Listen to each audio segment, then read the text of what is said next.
Hey guys, Herbal Prepper here, and today you're looking at the elderflower or the elder tree or the elder bush or shrub. But as you can see, this is multiple of them, but they are very, very pretty, and they move along. We'll get some over here and then some way back there, and then we've got some way back on the back side of the property. But they are extremely medicinal, and it's actually a very tasty herb to use. So what is it used for? Okay, so traditionally it has been used for respiratory ailments. So anything from upper respiratory infections to sore throat, to something to expel phlegm, if you end up with laryngitis, all of this is in the elderberry category. It actually is very good for this. Okay, so it is also known as an immune booster, so it's highly prized as an immune booster. Tons of science to back this, guys, so it's not folk remedies or folklore. It's actually been backed by science. And you can find a lot of stuff made with Sambucus nigra, or nigra as some say, which will actually be sold in your pharmaceutical stores like CVS, so you can buy it over the counter, but it's quite expensive. So if you have all of this, then you can make your own.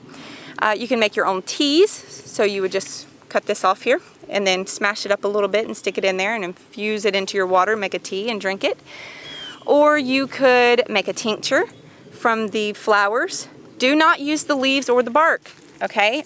It will be highly toxic, so you don't want to get any toxin buildup. So the flowers and the berries are fine. Now, if you find a red elder, do not use it until you become much more educated on the elder plant. The elder that you're looking at now is okay because, just to give you some identifying characteristics, it has like an umbel shape. So if you look underneath it, it has like a flat top, okay? The red elder will look a little bit more kind of like this, cone shape. Now this one isn't exactly a great example, but it does have more of a cone shape, and it will droop down a little bit, and the flowers will turn to red berries, not dark, deep purple, bluish color black berries. So if the berries are dark, deep black, then you're fine. So basically, guys, you can use the flowers. Like I said, you can tincture it, so you're going to get your vitamin A, C, and B's. Not to mention, you're going to get tons of antioxidants. It's a contact killer for it's an antiviral, so it kills viruses, and it even is a great antibacterial. So all of these work in a contact way, so it needs to come in contact with the cell that's infected in order to kill the virus and be rendered antiviral. So if you wanted to make a tea, so if you have a sore throat and you wanted to make a tea, just come out and chop some off and then go in and bruise it a little bit with your spoon to help expose some of the surface area, and pour some hot water over it, add some maple syrup or honey or whatever you have, and flavor it and drink it. And do a few of those cups a day, and you'll start to notice you'll get better. It will help to boost your immune system as well. So you can do the same things that you can with the flowers with the berries. So if you buy dried elderberry in the store, you can tincture that. You can make an oxymel, which, guys, you want to go back and review my oxymel recipe. You can make an oxymel with it.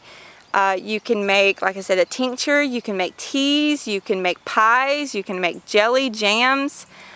Tons of stuff the elder is great and useful for. The flowers are used for making cordials. Now, this is extremely popular in the UK.